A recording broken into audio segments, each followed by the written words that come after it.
Bonsoir tout le monde, je suis extrêmement heureux de recevoir Fabrice Guignot ce soir, qui tenait en cette rentrée à publier un livre. Alors, on vous connaît depuis longtemps comme critique littéraire à Elle, à Marie-Claire, aujourd'hui vous êtes à Transfuge. Mais moi, ce livre, je l'aurais peut-être intitulé Un chef-d'œuvre. Je considère que c'est un des plus beaux livres que j'ai lus cette année. Vous m'avez vraiment épaté, Fabrice. C'est un livre bouleversant, très surprenant, venant de vous surtout, parce que vous aviez un peu, une réputation de dandy désinvolte, et là vous abordez un sujet extrêmement grave. C'est vraiment l'histoire d'un livre. C'est absolument l'histoire d'un livre, puisque il s'agit, au centre de cette histoire, il s'agit de l'histoire de Primo Levi, qui est en photo jeune, donc avant Auschwitz, qui à l'infirmerie d'Auschwitz où il était hospitalisé parce qu'il avait la scarlatine, ne savait pas s'il allait être exécuté ou pas lorsque les SS ont décidé d'évacuer Auschwitz à l'arrivée des troupes russes qui étaient assez proches d'Auschwitz. Donc ils ont décidé d'évacuer tous les survivants qui étaient en état de marcher. Quant à ceux qui étaient à l'infirmerie, qui étaient très malades, etc., le doute planait. On ne savait pas si, parmi eux, ils ne savaient pas ce qui allait se passer. Le bruit courait que les SS ne laisseraient pas de survivants comme ils faisaient toujours. Il se trouve que un déporté un médecin grec qui allait partir donc dans ces fameuses marches qu'on a appelées les marches de la mort, lui a tendu un livre sur son lit d'hôpital, c'est même d'infirmerie, c'était pas un lit, c'était une paillasse, quelque chose comme ça. Et c'était le livre d'un certain Roger Vercel, qui a été très connu avant-guerre, entre les années 20 et 40, notamment pour avoir eu le prix Goncourt en 1934 pour Capitaine Conan, qui était devenu un film de Tavernier. Et ensuite, Remorque, qu'il a publié un an ou deux plus tard, et qui est devenu un film aussi très célèbre avec Jean Gabin et Michel Morgan. Alors Primo Levi a été arrêté en février 1944. Il a passé presque un an à Auschwitz jusqu'en janvier 1945. Et là, s'il a survécu, c'est en grande partie grâce à ce livre, Remorque, de Roger Vercel, publié en 1935. Il s'accroche à ce livre, en fait, et qui est l'histoire d'un naufrage. C'est ça qui est surprenant, c'est qu'il a été sauvé par un bouquin sur une noyade, sur un bateau qui coule au large de Brest. Oui, je suis absolument persuadé que lorsqu'il a pris ce livre, qui était comme pour lui un cadeau du ciel quand même, parce que évidemment la littérature a été interdite et il n'y avait aucun livre. Mais quand il a commencé ce livre, notamment avec la première phrase d'Incipit, l'ouragan cernait la chambre, effectivement, lui, il était dans une chambrée, une salle d'infirmerie, et il y avait un mouroir, on peut dire. Mouroir, c'était un mouroir. Tous les malades crevaient autour de lui. Voilà. Donc il avait la chance de parler le français, et il s'est agrippé à ce livre comme on s'agrippe à une bouée de sauvetage ou à un radeau de survie. Et je ne peux pas dire que c'est ce livre, Remorque, qui lui a sauvé la vie, mais ça lui a permis de survivre. C'est lui qui le dit, parce que lui en a parlé. Il a absolument écrit dans Si c'est un homme, à propos de cette... Il dit que c'est un livre, en tout cas, qui a eu une importance capitale dans sa vie, parce que effectivement, peut-être qu'il serait laissé, sans doute... il avait la scarlatine, il avait beaucoup de fièvre, il n'y avait plus de médicaments, évidemment, il n'y avait plus d'eau lorsque les SS ont quitté le camp, il n'y avait rien, enfin, c'était épouvantable. Ils mouraient tous dans sa chambrée, ils mouraient tous les uns après les autres. Et lui a résisté, il a lu le livre lorsqu'il ne savait pas s'il allait être exécuté. En plus, ça lui a permis... il s'est plongé dans ce livre comme un bouclier, quelque chose qui lui permettait de résister. Et il a fini à l'aube ou quelques heures après que le camp était absolument désert, il n'y avait plus personne. Il avait ce livre, il a tellement aimé Remorque aussi pour des raisons évidemment symboliques, parce qu'il l'a emporté avec lui lorsqu'il est retourné en Italie quelques semaines plus tard, il a emporté ce livre, il a toujours eu chez lui, il l'a gardé, conservé. Donc en gros, c'est aussi un livre sur comment la littérature peut être une bouée de sauvetage, une manière de surmonter les épreuves, les pires de l'enfer sur Terre. Oui, absolument. Vous parlez assez bien d'ailleurs de la lecture vous-même. Je vais vous demander de lire un passage parce que à la fin de cette émission, souvent je dis, enfin même presque tout le temps, je dis lisez des livres, sinon vous allez mourir idiot. Mais vous dites la même chose un peu mieux que moi. Sans doute. Là, c'est là où j'ai entouré. Je ne connais rien de plus actif et de plus stimulant que la lecture. J'ai cherché pourtant. Je n'ai pas trouvé d'équivalent. L'image, animée ou non, se vit passivement. La littérature vous installe au milieu de la scène, dans la pensée d'un autre, où tout se joue. À vous d'en être le metteur en scène, le chef d'orchestre. À vous d'imaginer à votre manière les 1000 subtilités d'interprétation possibles. Les mots formés de caractères étranges, si on les fixe 5 secondes, sont, à bien y réfléchir, plus mystérieux et chargés de jouissance que tous les algorithmes réunis pour nous envoyer sur Mars. Un voyage spatial a beau être un exploit technique, que pèse-t-il face à cette évidence ? L'univers tout entier et sa complexité infinie se cachent dans certains chefs-d'œuvre de la littérature. Celle-ci est l'univers. La littérature, c'est l'univers. Ça, c'est important de le dire aux jeunes qui nous regardent peut-être un peu partout sur les plateformes. Là, Fabrice Guegnaud, il a écrit un livre très court. Il y a combien de pages ? 90 à peu près, ou je sais pas. Oui, 83. Ah bon. Vous ne vous vantez pas. C'est extrêmement court, c'est facile à lire, c'est ultra sensible. Et alors, il y a un coup de théâtre final, une révélation à la fin du livre qu'on ne va pas spoiler ici, qui rend le livre, qui renverse complètement la perspective de ce livre. Tout est vrai, évidemment. C'est probablement, moi, la chute la plus étonnante que j'ai lue depuis Inconnu à cette adresse de Cressman Taylor, vous savez, ce livre de 1938. Alors, on spoile pas, mais c'est vraiment admirable.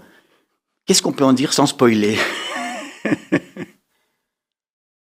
Que tout être humain a ses zones d'ombre, peut-être on peut dire ça, et parfois à la fois cruel et injustifiable. Ouais. Et que, mais on peut aussi dire que, enfin, la littérature est pleine de surprises. Oui, la littérature est pleine de surprises, ça serait mieux. ou bien que peut-être même le mal peut faire le bien. C'est très tordu quand même. Mais on peut le dire sans spoiler, mais je ne spoile pas. Hein. Oui, effectivement, il y a quelque chose de... Il est un peu emmerdé parce qu'il ne veut pas raconter la fin. Ben non, je ne peux pas raconter la fin. Et c'est vrai que c'est très, très, très étonnant. Bon, disons. Je l'ai pas écrit pour la fin. Je l'ai pas du tout écrit pour la fin. Mais... Non, mais il y a cette surprise qui fait qu'on referme le livre en se disant, mon Dieu, mais l'univers est ironique, en fait. Voilà. Absolument. C'est peut-être ça. S'il y a une morale, il n'y en a pas de morale, puisqu'à Auschwitz, la morale n'existait pas. Mais disons que, voilà, en enfer, quelquefois, un poison en enfer peut vous sauver. Ouais. Les choses s'inversent en enfer. Ouais. Oui, peut-être. Bon, je ne dis rien. En tout cas, non, dites si vous voulez dire quelque chose, bien sûr. Ce que j'aime dans ce dernier chapitre, c'est de... Ah ben, je vais peut-être déjà expliquer, c'est de montrer, sans prendre parti, la complexité de l'homme et de la création. Ouais. Ce qui se cache derrière la création. En fait, c'est dans une époque où on simplifie tout, où on aime le bien, le mal, etc., il y a parfois des révélations étonnantes qui font que, effectivement, comme vous l'avez très bien dit, il y a un changement radical de perspective à la fin du livre. Il y a quelque chose qui se passe, mais effectivement, il faut pas en parler. Non, on n'en parle pas parce que ça gâcherait vraiment le plaisir de lecture. Un livre est très différent de tout ce que vous avez fait auparavant. Et pourtant, il y a une certaine cohérence dans vos choix. Pourquoi ? Parce que au fond, vous êtes toujours intéressé à des destins brisés. Je pense à Claudine Longet dans Aspen Terminus en 2010, Bobby Beausoleil en 2017, Vince Taylor en 2014. Vous aimez les personnes, les anges déchus. J'ai toujours une prédilection pour ces personnages, effectivement, qui étaient sur une une trajectoire ascendante et à la fois la célébrité, le brio, la gloire, etc. Et qui chute tels des anges qui chutent, effectivement. Et je pense que ça vient, c'est très psychanalytique ce que je vais dire, mais à la fois assez simple, bien sûr, parce que je me connais, que ça vient peut-être en partie de ma mère, que j'aimais beaucoup, et qui est morte assez jeune, et qui était une peintre très douée, et qui a choisi une voie, la voie sombre un peu du tragique. Oui, et puis aussi, je vois un point commun avec Patrick Modiano, c'est que Modiano a beaucoup écrit sur les années 60, comme vous, et en réalité, en parlant des années 60, il parle de l'après-guerre, et puis il a également beaucoup écrit sur les années 40. Et au fond, vous restiez dans l'après-guerre, et avec ce livre-là, vous allez à la source du problème, la Shoah, l'extermination, la tragédie du XXe siècle, quoi. Oui, voilà. Effectivement. C'est un livre, Si c'est un homme, est un livre qui m'a, je trouve que bouleversé, le mot trop faible, c'est un livre capital que tout le monde devrait lire. Si c'est un homme de Primo Levi. Oui, de Primo Levi, pardon. Qui raconte une sorte de son mémoire année d'Auschwitz. Effectivement. Et je fais une petite digression, mais c'est important. J'avais toujours, dans un coin de ma tête, j'avais noté les 2-3 phrases, il n'y en a pas plus, où il parle de ce livre, Remorque de Roger Vercel, et comment ce livre lui a permis de tenir et de survivre. Et je m'étais dit, moi qui aime tellement la littérature depuis que je suis enfant, pour plein de raisons, parfois un peu douloureuses, mais rien par rapport à Primo Levi, naturellement. Mais je me suis dit, un jour j'écrirai un livre, j'écrirai quelque chose là-dessus. Oui. Et j'avais écrit quelques feuillets, des notes, etc. Mais c'est toujours resté dans ma tête. Ça fait des années que j'ai cette idée et que j'ai écrit l'été dernier, en fait. Je me suis mis, je me dis, il faut que ça sorte parce que c'est très important sur le besoin que j'ai eu, moi, de me plonger dans les livres tout jeune, puisque j'ai été en pension, etc. Voilà. Vous dites le texte que vous lisez possède aussi son secret douloureux, quoique cette souffrance soit à des années-lumière de celle endurée par Primo Levi, Charlotte Delbo, Jacques Lucéran et tant d'autres, et des millions d'autres. Il faudrait inventer un autre mot qui nuance l'horreur, une souffrance douce. Vous avez écrit un livre où il y avait ce mot, La vie la plus douce, en 2022, qui était une autobiographie. Vous racontiez votre enfance au pensionnat de Saint-Louis, à Montfort-l'Amaury. Dès l'âge de 6 ans, vos parents vous ont mis dans ce pensionnat et qui était très violent, qui était une sorte de Bétarame aussi, où les élèves étaient frappés, tabassés. Mais quand j'ai vu cette histoire, quand est sortie l'histoire de Bétarame, ça m'a évidemment tout de suite fait penser à Saint-Louis, qui était un pensionnat religieux tenu par des laïcs, mais enfin il y avait beaucoup de prières et il y avait quand même des curés, dans lequel une grande partie où je retrouvais beaucoup d'enfants, un peu de la bourgeoisie parisienne, souvent, qui étaient mis là. Et c'est quelque chose qui a été une grande souffrance pour moi, ces années de pension, parce que le directeur et certains de ses adjoints, de ses sbires, étaient pour moi des sadiques, ce qu'on appelle des sadiques. Quoi. C'est pour n'importe quel prétexte, c'était une jouissance de tabasser. De faire mal. Oui. Et merci, ça a été fermé, je crois. Aussi. Vous avez raconté d'ailleurs, toujours dans La vie la plus douce, que vous tabassez dans les douches. Une fois, comme ça. Ouais. Vous avez tenté de vous évader. Oui. Vous avez été repris et puni. J'avais 12 ans, je suis parti. J'ai fait 15-20 km jusqu'à la résidence secondaire de mes parents, qui n'était pas loin, qui était à côté. Enfin, et donc j'ai marché, je me souviens. Tout seul, à 12 ans Oui, je ne voulais plus y retourner. Ouais. Non, je ne voulais plus y retourner, et j'ai dû y retourner. Et puis, ce sont des années en même temps. Alors, je me réfugiais dans la lecture.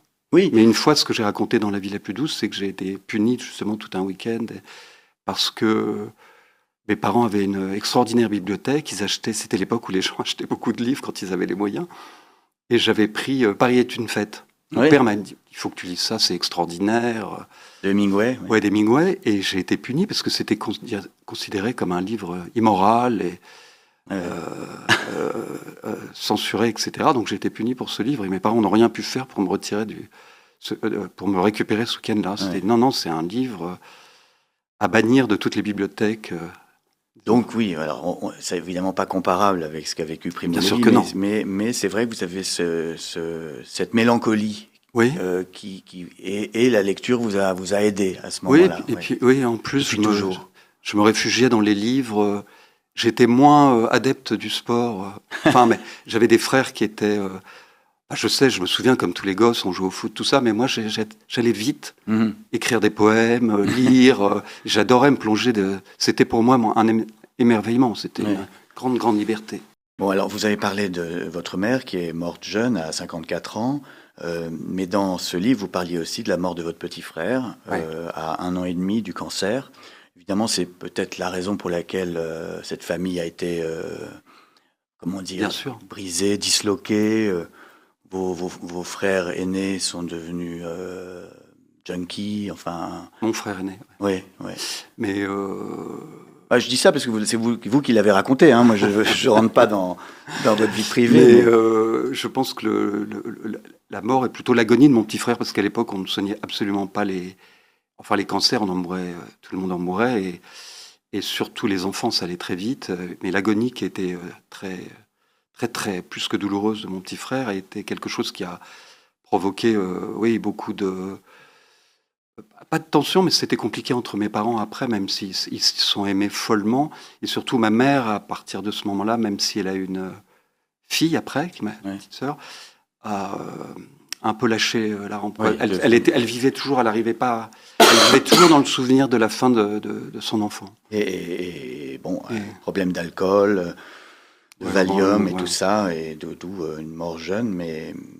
Si je remue ce couteau dans votre plaie, c'est pas pour le plaisir sadique de vous faire mal, c'est parce que ça permet de comprendre votre itinéraire d'écrivain. Oui. C'est-à-dire que vous étiez toujours fasciné par des personnes qui avaient vécu des choses terribles. Avec par exemple les égéries 60s, Marianne Faithfull, Anita Pallenberg. Non seulement elles vous rappelaient votre mère, parce que c'est la même époque, mais aussi elles se sont autodétruites aussi. Elles sont tombées dans la drogue et tout ça. Même si Marianne Faithfull est morte relativement âgée, elle a souffert ces 15 dernières années, c'était épouvantable. Elle était très malade, elle avait beaucoup de choses. Elles ont payé, toutes ces filles parfois admirables. Hein. J'aimais beaucoup Anita Pallenberg, que j'ai un peu connue. C'était dramatique. Mais c'est vrai que quand j'ai rencontré Anita, j'ai pas pu m'empêcher de penser à ma mère. C'était un peu les blondes de ces années-là, vous savez, avec la frange...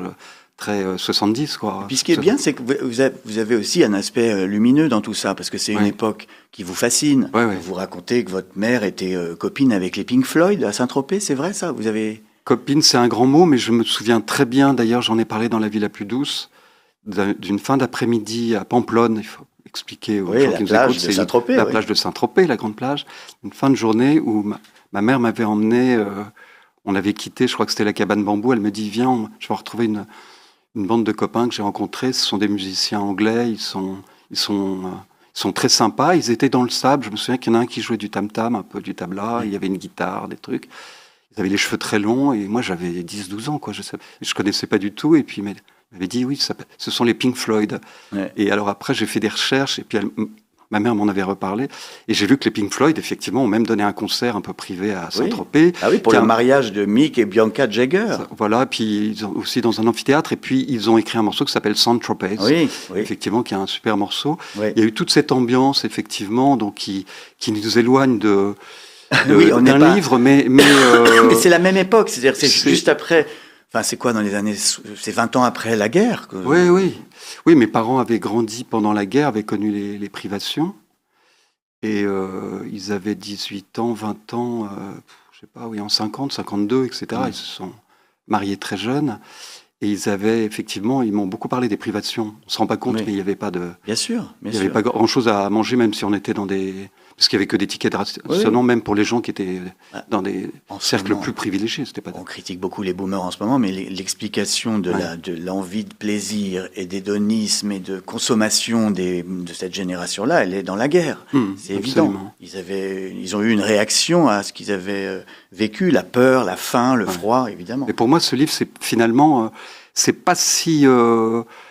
C'est assez logique, finalement, avec mon C'est ce que je vous parcours. dis. Ah oui, d'accord, ok. Oui, Oui, c'est ce que je vous dis. parce je qu'on pense. peut se dire, mais il sort un livre sur Brigitte Bardot. Oui, alors le livre sur Brigitte Bardot, donc, il est sorti il y a quelques mois. Hein, c'est pas concomitant. Si, plus ou moins. Si, Ah bon, c'est vrai? Il y a eu la première signature à Saint-Tropez début août, oui. Ah oui, Alors, donc vous êtes vraiment mais c'était un le hasard. seul écrivain au monde Je capable pense. de sortir chez Assouline un livre de photographie de Jiki Dussart et d'écrire le texte sur Brigitte Bardot, et puis en même temps un livre sur Auschwitz. Bah, faut le faire. Mais il y a quand même en même temps, oui. Mais après tout, beaucoup de sujets sont intéressants. Et puis il y a un lien entre ces deux livres. C'est Samy Frey. Oui. Samy Frey qui a été la révélation enfant, qui était un ami de mes parents. Et qui était la révélation de ce que c'était que les Juifs. Je ne savais pas trop, j'avais 10 ans. Parce qu'un jour, Samy est venu à la maison et après, mon père nous a expliqué qu'il avait été caché pendant la guerre. Je dis, mais pourquoi caché dans la guerre? Son père ou sa mère avait été déporté et caché enfant.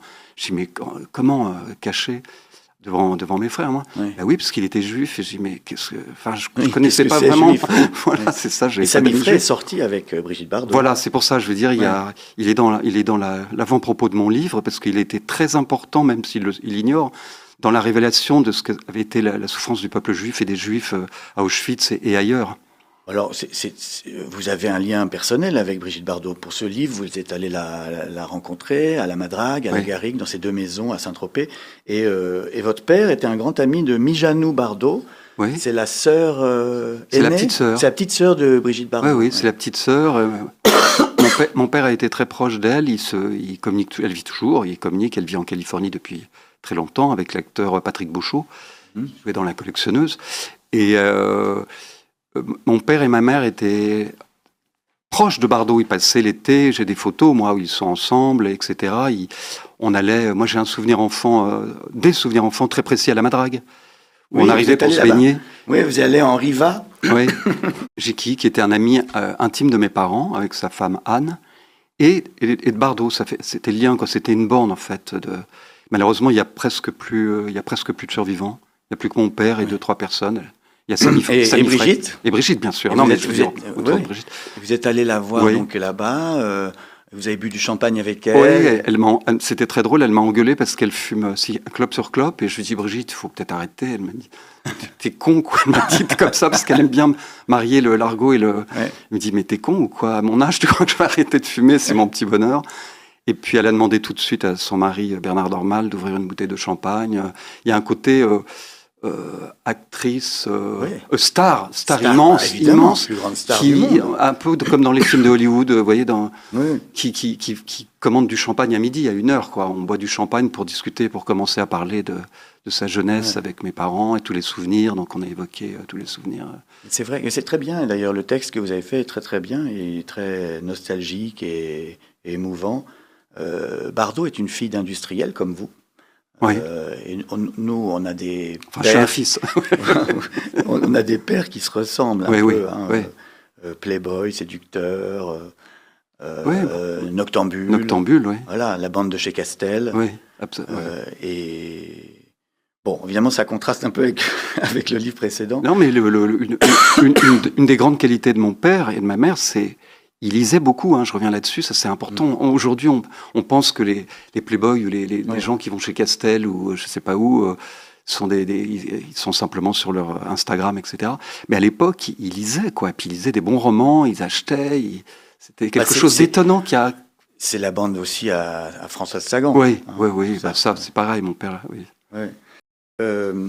Alors, on passe au jeu devine-tes-citations. Je vais vous lire des phrases de vous, tirées de tous vos livres, et vous devez me dire dans quel livre vous avez écrit ceci. J'ai traversé beaucoup de vies, certaines étaient les miennes. Je pense que c'est dans un livre. La vie la plus douce. La vie la plus douce. 2022. Et d'ailleurs, c'est une phrase d'un poète, Stanley Kunitz, que vous citez. C'est vrai. Et comme vous n'avez presque écrit que des biographies, enfin des romans biographiques, des récits parlant de la vie des autres, je voulais savoir ce que vous avez préféré, c'est-à-dire écrire sur les autres ou écrire sur vous, puisque maintenant vous l'avez fait. Je dirais que j'ai préféré écrire sur moi. Et d'ailleurs, j'étais un petit peu, J'avais mis beaucoup de moi dans La vie la plus douce, qui m'a pris des années, et j'ai été un peu déçu parce que je pensais qu'il y aurait plus de réception. J'ai eu des très bons papiers, etc.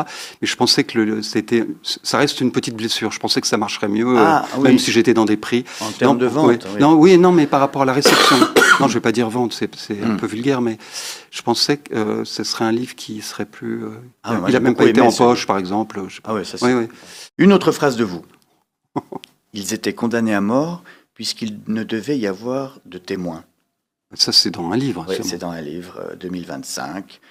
Oui, les Allemands sont partis plus vite que prévu. Oui, les Russes approchaient. Et du coup, ils ont oublié de tuer toute l'infirmerie. C'est ça, vous croyez qu'ils ont vraiment oublié, quoi? Ou ils se sont dit, de toute façon, ils vont crever? C'est plutôt... C'est entre les deux, oui. Il y avait un peu une hâte, quand même, de rassembler les survivants. Puis ils se sont dit, de toute façon, ils vont crever. C'est évident. D'ailleurs, la plupart, dans Cisternum, ils racontent qu'ils descendent les cadavres et qu'ils les retirent tout de suite pour pas qu'il y ait de risque d'infection, etc. Et qu'ils meurent pendant la nuit, la journée. Et le médecin grec qui offre le livre dont vous parlez à Primo Levi, il lui dit « T'inquiète pas, tu me le rendras quand on se reverra ». Ça, c'est une phrase que n'a jamais oublié Primo Levi et qu'il a haï le médecin grec pour lui avoir dit cette phrase. Parce que pour lui, il y avait une forme d'ironie, de sadisme, un peu d'ironie sadique. Il plaisantait, quoi. Évidemment, il pensait qu'il ne le reverrait jamais. Il plaisantait, mais c'était évident que dans l'état dans lequel était Primo Levi, lui-même, Primo Levi ne donnait pas cher de sa peau, même ce livre est arrivé miraculeusement. Autre phrase de vous, chacun se rendait bien compte que nous allions tous trop loin dans la déconnexion des réalités et que cela allait mal se terminer. Alors j'hésite, je pense que c'est Jerry Sixties. C'est Bobby Beausoleil et autres anges cruels, 2017. Bobby Beausoleil, alors il faut expliquer qui c'est. Alors Bobby Beausoleil était un musicien, un guitariste extrêmement doué, qui a fait les chœurs dans un album de Frank Zappa, et puis qui a failli faire partie du groupe Love, et qui a croisé la route un soir, dans un motel. Il a croisé la route de Charles Manson. Ils ont joué ensemble de la guitare. Il lui dit « Viens avec moi, Orange, tu vas adorer, etc. » Il ne savait pas encore que c'était un psychopathe comme ça. Il a pris de la drogue avec lui. Et puis après, pour une histoire de Hells Angels qui réclamait de l'argent pour une histoire de dope qui était frelatée, lui a été chargé par Manson d'aller réclamer l'argent au dealer. Le dealer était un malheureux qui était un professeur de guitare, enfin un type très très innocent. Et il l'a torturé, il l'a tué. Donc c'était le premier membre de la bande de Manson à avoir tué quelqu'un. Et l'horrible tragédie de Sharon Tate s'est passée quelques jours après, en fait, peu de temps après. Donc Bobby Beausoleil est en prison, il est vivant. Oui, il est vivant. Il est en prison depuis 1969, 10.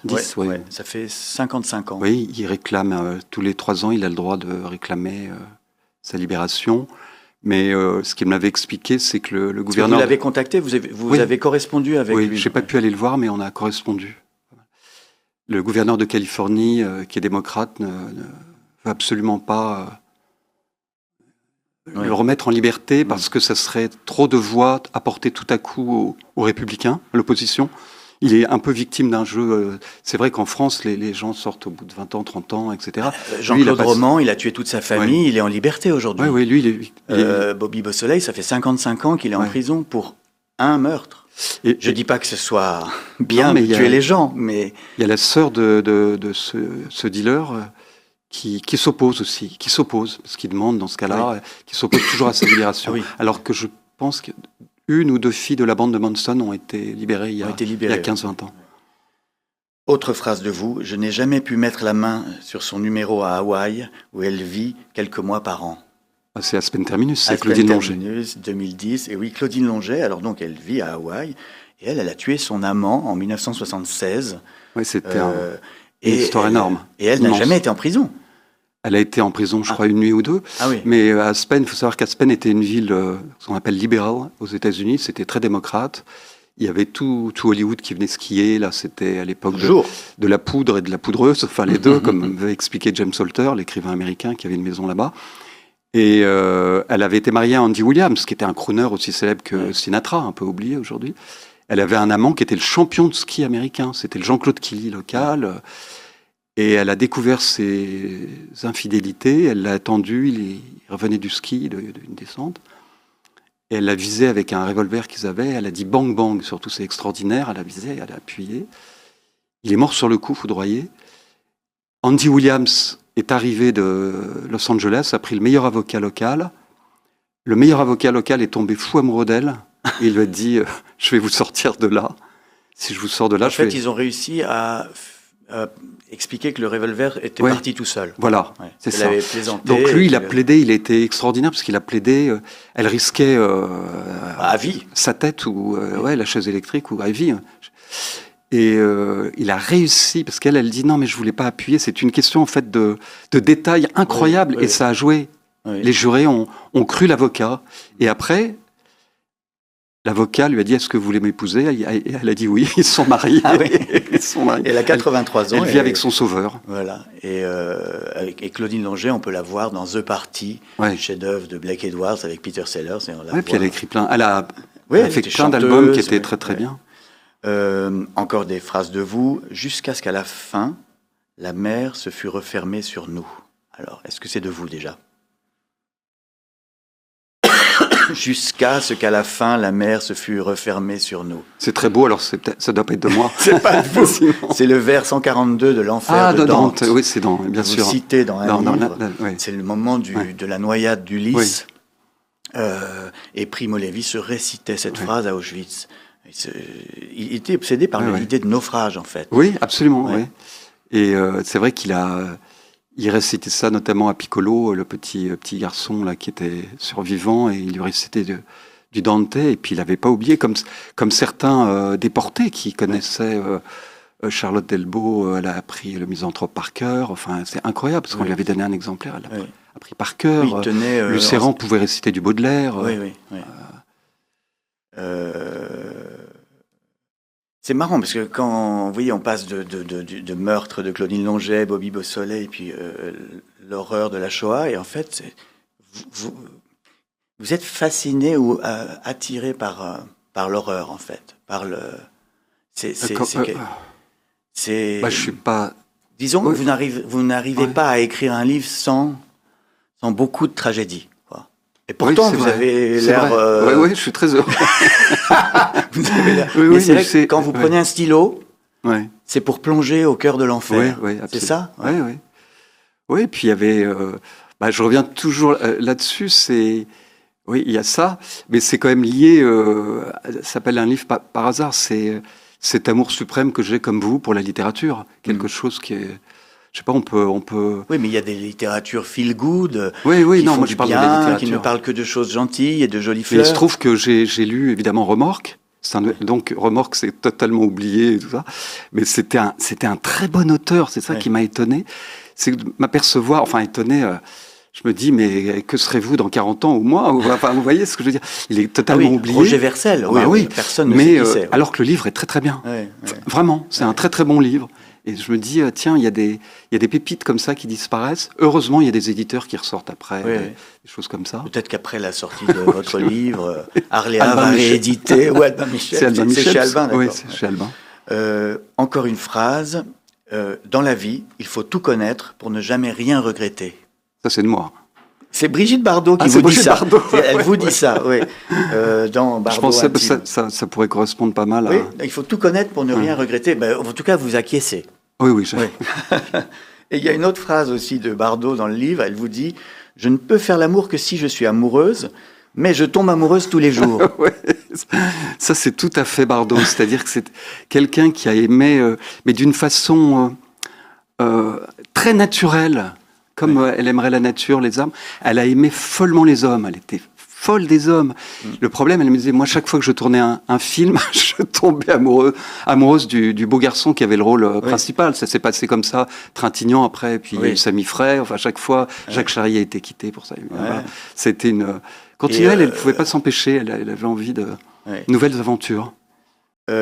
On passe au questionnaire de Bec BD, c'est moi qui ai écrit les questions, et là, vous répondez rapidement, il y a une vingtaine de questions. Donc, je commence tout de suite, vous êtes prêts ? Je suis prêt, absolument prêt. Pourquoi un jeune devrait-il lire votre livre au lieu de scroller sur TikTok ? Parce qu'il devrait être un peu moins un peu plus toqué de livres Ouais. et un peu moins toqué de tics. Que savez-vous faire que ne sait pas faire ChatGPT? Alors, dans certains de mes livres, je ne pense pas que ChatGPT soit prêt de reproduire ce que j'ai écrit dans certains, non. dans Egeri Sixties, dans Bobby Beausoleil, dans certains, dans Vince Taylor, etc. Donc, c'était un peu débauche, drogue et rock'n'roll et plus que ça. Ouais. L'IA n'a pas le droit de parler de ces sujets. Ouais, voilà. Ni sexe, ni drogue. Donc je suis à l'abri là. Je pense que je suis au-dessus. J'ai pas de concurrence là. Ça reste réservé aux humains pour l'instant. Oui, pour l'instant. Vous n'avez jamais eu peur en l'écrivant que votre livre ne serve à rien?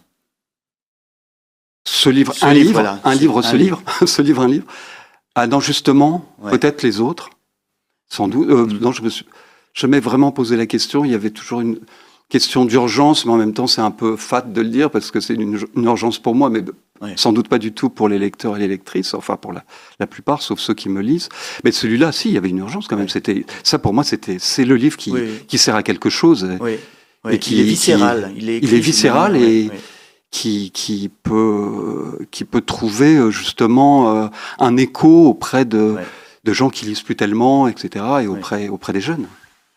Je suis d'accord. Pensez-vous qu'un écrivain doit être gentil? Alors, je suis sûr que non. Non, mais je suis assez partagé sur la notion de gentillesse parce que est-ce que Primo Levi était toujours gentil? Peut-être qu'il n'était pas. Ça n'a rien. Je pense qu'on a tous au fond de nous-mêmes. C'est d'ailleurs ce que j'ai montré dans plusieurs livres. Un côté, on n'est pas forcément toujours gentil.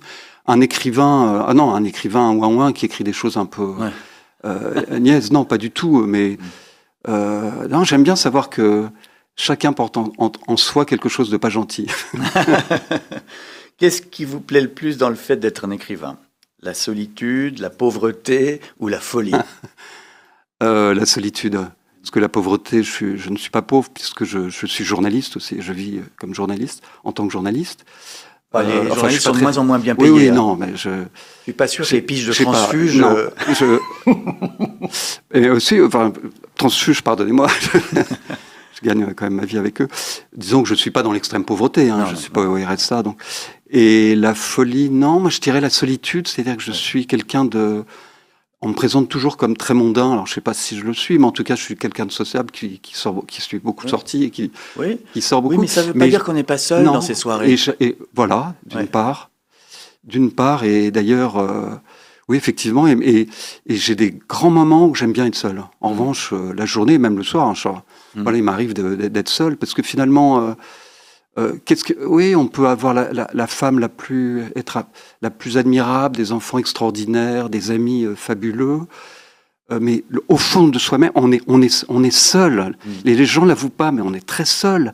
Et qu'est-ce qui reste? Je me suis souvent posé la question, j'ai la réponse. On se retrouve face aux les livres, en fait, la littérature, plus que le cinéma. On va voir un film, ça distrait, ça dure 2 heures, même si c'est un chef-d'œuvre, ou écouter, aller à un concert, etc. Mais le livre, on est plongé dedans. Par exemple, la nuit, moi, ça m'arrive de lire un livre le soir, très tard, et je me dis que c'est une façon aussi de... Parce qu'au fond de moi-même, j'ai quand même, je sais pas si c'est pour tout le monde... Je repousse l'échéance de la mort. Il y a quelque chose lié à la mort quand même dans tous mes livres et dans mon fait de vivre aussi, de survivre. Et je trouve que la littérature, c'est le seul médium, moi, qui m'emmène dans une sorte d'éternité. C'est-à-dire qu'il y a toutes les... Oui, on peut lire d'ailleurs des gens qui sont morts depuis 2000 ans. Voilà. Et on entend leur voix. Avez-vous déjà écrit en état d'ivresse? Jamais, je pense pas. Ah bon? Non, je ne devrais pas le dire, mais des papiers. Les articles de journaux. Des articles que je respecte, j'en ai fait, j'espère des... Oui, c'est l'ivresse donne une fluidité pour écrire pas trop... Non, pas d'ivresse, mais ça m'arrive d'avoir un bon verre de vin à côté de moi quand j'écris. Oui, c'est vrai. Que pensez-vous de la critique littéraire? Est-ce un mal nécessaire ou juste une perte de temps? Alors, je suis mal placé pour y répondre parce que j'ai longtemps été critique littéraire au Elle et à Marie-Claire et je continue à écrire pour lire le magazine littéraire, faire des critiques. Ah oui, je précise que Fabrice Guignot m'a embauché à Elle. Et à l'époque, j'étais chroniqueur mondain. Et donc, si jamais je fais beaucoup de peine à beaucoup d'auteurs en écrivant des méchancetés sur eux, c'est la faute de cet homme-là qui m'a embauché il y a... Ils vont se venger, évidemment, de temps, 40 en massacrant. Ans, il y a une quarantaine d'années. Oui, déjà. Et le patron de Elle s'appelait Jean-Dominique Bobby. et vous me l'aviez présenté. C'était peu avant son accident. Il a écrit d'une paupière un livre extraordinaire, Ouais. d'un Le clignement scaphandre et d'œil. le papillon. Ouais. Ouais. Extraordinaire, Et, la vie de la fin de Jean. Bon, bref, assez parlé de nous. Fantasmez-vous sur J.D. Salinger, qui n'a jamais donné d'interview de sa vie. Là aussi, je suis très mal placé pour le dire parce que j'ai réalisé quantité, je sais Oui. pas, 1000, 2000 interviews Ouais. de célébrités ou d'écrivains. Donc j'ai fait beaucoup d'interviews. Non, c'est pas un mal. Je suis ravi je suis ravi de répondre aux questions. Oui, vous Ouais. aimez bien aller à Oui. la Madrague, rencontrer Brigitte Oui, Bardot, oui. allonger Oui, sur oui. son lit et boire Oui. du champagne. Cela dit, j'aime de moins en moins interviewer des célébrités parce que maintenant, ça a changé. Il faut que Oui. les gens qui nous regardent sachent l'envers du décor. C'est-à-dire, je parle pas des artistes ou des écrivains, mais les célébrités, ça n'a plus rien à voir avec il y a 10 ans. Maintenant, on vous demande des questions en avance, on vous raide des questions, Oui. c'est devenu Oui, un il y a enfer. plus de vraies non, rencontres. puis les marques contrôlent ça. Oui. c'est Alors plus ça, pareil. c'est intéressant, les marques. Parce qu'il faut le dire, presque toutes les célébrités ont des contrats avec, Oui. avec des marques de luxe, Ouais. et donc Ouais. n'ont plus une liberté de parole, en fait. Pas vraiment, elles peuvent. On sent qu'elles pourraient. J'aimais beaucoup, il y a 20 ans encore, je pouvais aller très loin dans les interviews. Mais maintenant, on sent, et puis il y a toujours des personnes de ces marques qui sont à côté, qui Ah oui. vous marquent à la culotte, c'est une façon de. Ouais. Et qui sont là et qui contrôlent tout. J'ai déjà surpris, moi, des gestes, des regards en disant. Non. non, C'est parce quoi que. votre souvenir le plus de quelque chose que vous avez fait dire à une star? C'était avec Sharon Stone au Ritz. Je me souviens que Tina Kiefer, qui dirigeait Marie-Claire, m'avait dit: tu lui poses la question, elle a embrassé une fille aux Oscars, là, ou je sais plus à quel truc, elle a roulé une pelle. Demande-lui si elle aime aussi les femmes. Alors, moi, mon soldat, je lui demande la question. Ouais. Et on était entouré de plein. Il y avait la garde du corps, il y avait plein de gens. C'était épouvantable pour moi parce que c'était en anglais. Et il y avait vraiment une dizaine de personnes. Et j'ai entendu tout à coup « Next question !» C'était le type derrière qui m'a fait trembler. Et elle m'a regardé, elle m'a dit: vous devriez savoir. En anglais, elle m'a dit qu'il y a des questions qu'on ne pose pas. Oh la vache. Après, ouais. on s'est réconciliés. Ouais. Mais je me souviendrai toujours de cette épisode. Un roman doit-il réparer le monde? C'est quelque chose qu'on entend beaucoup. Je trouve qu'aujourd'hui, il y a beaucoup toujours de romans qui sont dans cette veine. Non, j'aime pas. Moi, je déteste le roman social, par exemple. C'est pas.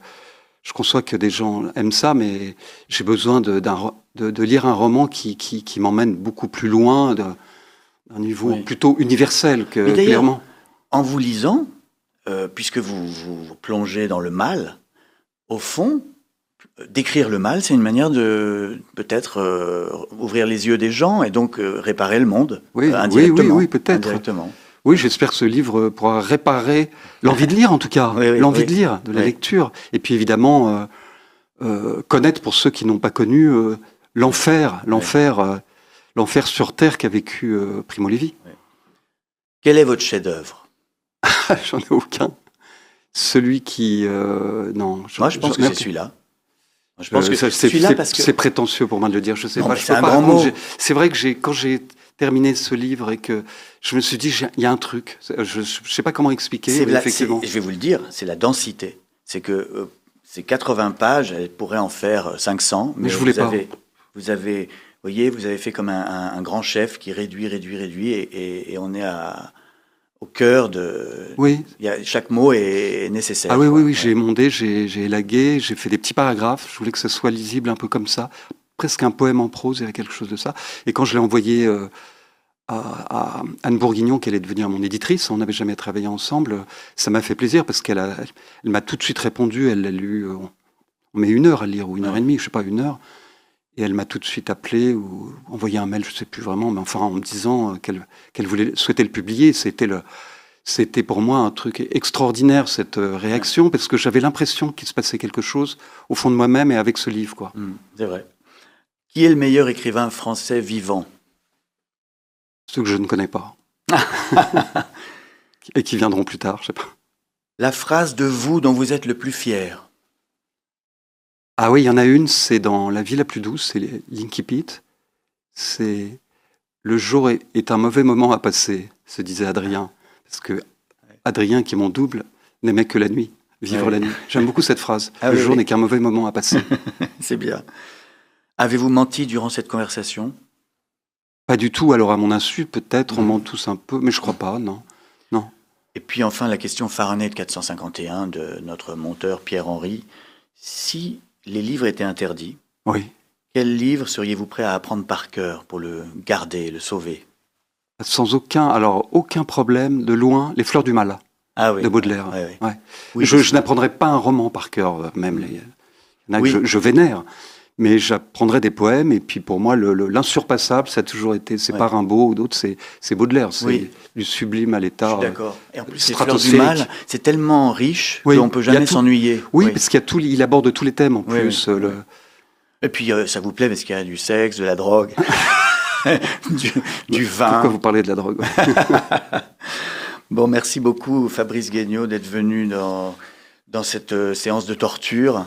C'était une et- torture et, bien douce et bien agréable. J'ordonne donc à tout le monde de se précipiter sur un livre publié aux éditions Arléa. Abonnez-vous à notre chaîne YouTube, bien sûr, en cliquant sur s'abonner. Ça vous permet de recevoir les prochaines conversations et tout ça. Alors, je voudrais préciser que si vous voulez sponsoriser mes conversations, vous pouvez écrire sur conversationcheslapérouse@gmail.com. Voilà, pluriel, conversation au pluriel. Et là, vous pouvez nous donner de l'argent pour payer mon hôtel, mes déplacements à Paris, le champagne de Fabrice Guignot. Voilà, tout ça, c'est important. Et puis, n'oubliez pas, lisez des livres, sinon vous mourrez idiot.